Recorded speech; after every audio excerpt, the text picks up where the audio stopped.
Hey les photographes, on est toujours sur la plage. Ouais, j'avoue, c'est la même journée en fait dans laquelle je tourne les deux dernières vidéos. Aujourd'hui, on va parler d'un truc. On va parler d'un truc qui n'est pas inné, puisque nous, notre truc, c'est la photo. C'est un peu le métier, entre guillemets, passion. Même si je déteste ça, on en reparlera dans une autre vidéo, de dire que c'est un métier passion. On va parler de comment répondre à ses clients. Et parce que moi, en tout cas, en ce qui me concerne, je sais que c'est pas le cas de tout le monde, parce que ça dépend un peu de votre personnalité. Je suis mon pire ennemi. Je peux partir en vrille sur des trucs, envoyer balader, pas vraiment envoyer balader, mais montrer mon mécontentement ou écrire des mails très très courts à mes clients. En tout cas, j'essaie de lutter contre ça de plus en plus et je le fais de moins en moins. Aujourd'hui, on va voir un petit peu comment on fait pour répondre à ses clients. Je vais vous parler un petit peu de mon expérience.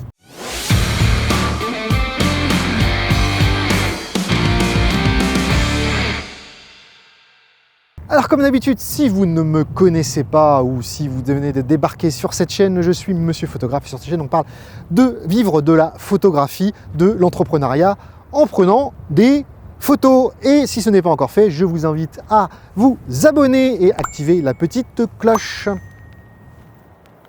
Alors la première chose à ne pas faire quand on répond à des clients, alors que ce soit au téléphone ou par mail, peu importe le canal de communication, c'est de parler de soi-même. C'est-à-dire d'utiliser trop souvent le « je ». Parce que le client s'en fout de vous.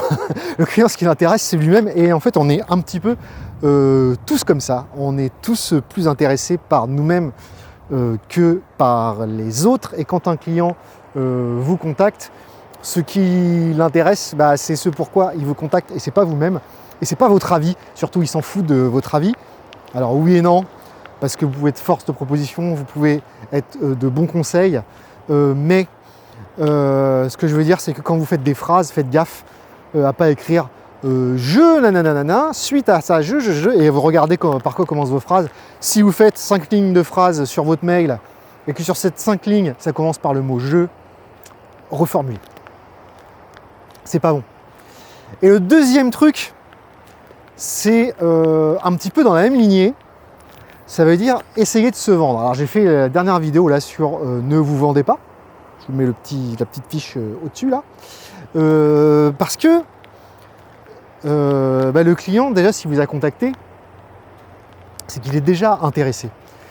Vous n'avez pas forcément à avoir besoin de vous vendre énormément, et surtout vous n'allez pas avoir besoin de vous vendre vous. Vous, ce que vous vendez, c'est la solution à votre client.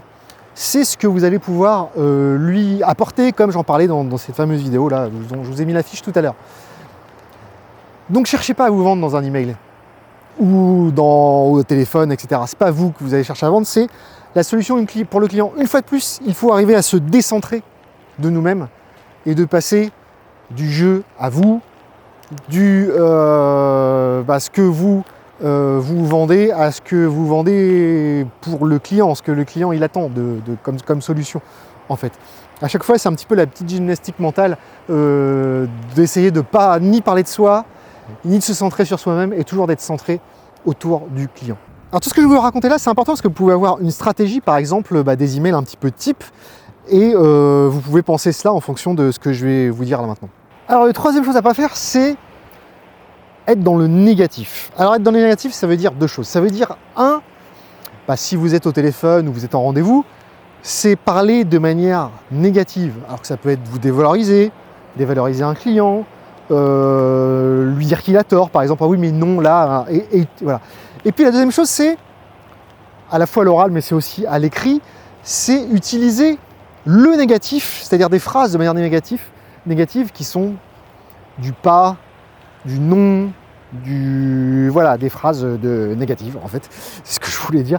Essayez toujours d'être dans le positif, parce que quand vous recevez un email par exemple, écrit de manière active et positive, vous allez être plus enclin à faire confiance à une personne plutôt qu'un email où vous allez lire que des phrases négatives en fait. Alors on peut parler négatif dans le sens où quand on parle avec un client, qu'on essaie de vendre quelque chose à un client, il va peut-être être plus intéressé par ce qu'il pourrait perdre s'il ne fait pas appel à vous que parce qu'il va gagner. C'est un petit peu ça. C'est-à-dire que, par exemple, j'ai pas d'exemple, mais c'est le biais de négativité. On est plus inquiet par ce qu'on va perdre que ce qu'on va gagner. J'ai été joueur de poker longtemps, j'ai été joueur de poker, j'allais dire semi-pro, mais ça n'existe pas semi-pro, j'étais pro même si j'en vivais pas. Et c'était vraiment intéressant de réfléchir à ça, à la manière dont notre cerveau, en fait, il a plus de craindre de perdre quelque chose que de gagner, et que ça nous fait parfois agir de manière complètement irrationnelle, en fait. Par exemple, je vous donne un exemple. Cette vidéo, je ne sais pas si finalement ça va être le titre de cette vidéo, mais mon idée c'était de l'intituler Photographe pro, ne répondez pas cela à vos clients. Alors que si j'avais intitulé cette vidéo Photographe, voilà ce que vous devez répondre à vos clients, et bien en fait vous auriez été moins intéressé par la solution que par le problème. Peut-être là j'allais parler de je ne sais pas, toutes les conneries que j'ai dites à mes clients. Je viendrai un jour je vais faire un best-of de tous les trucs pourris que j'ai fait avec mes clients. Et là j'ose pas trop parce que s'il y a des clients qui tombent et qui se reconnaissent, qui tombent sur les vidéos, ça risque de me porter vraiment préjudice. Mais j'ai fait des boulettes, comme je le disais tout à l'heure, je suis mon pire ennemi, pardon. Alors ensuite, dans la communication, moi il y a des petites phrases qui m'énervent. Et ça c'est plutôt dans les mails, dans les réponses aux mails. Et c'est en fin de mail, c'est n'écrivez pas, pitié, n'écrivez pas ça. Après, c'est peut-être, je sais pas, moi, c'est peut-être un truc très perso. N'écrivez pas des phrases type à la fin de vos mails, dans l'attente de votre réponse, des phrases du type n'hésitez pas à. Parce que quand on met de la négation, en fait, le cerveau, lui, il va pas voir la négation, il va voir le verbe. N'hésitez pas, il va voir le verbe hésiter. Donc voilà, c'est trouver des phrases positives. Évitez ce genre de truc. Et puis dans l'attente, c'est-à-dire que vous attendez quelque chose du client. Non.